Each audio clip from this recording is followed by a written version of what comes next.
సజ్జా హనుమాన్ అని ఒకసారి అనండి. Hanuman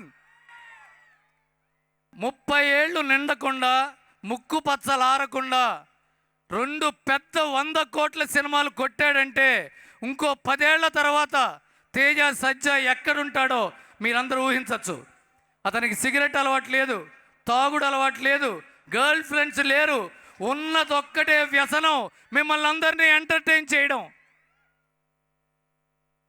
Teja Sajja is going to stay for a very, very long time at the top, and he is going to inspire a lot more kids. And before I complete this speech, Vishwaprasad గారు, ఇంత పెద్ద hit మీకు తేజ సజ్జా ఇచ్చాడు. ఆయనకి మీరు ఏ గిఫ్ట్ ఇస్తున్నారో stage మీద announce చేయబోతున్నారు మీరు. నేను దాంట్లో నాకు కొంచెం లంచం ఉంది కాబట్టి.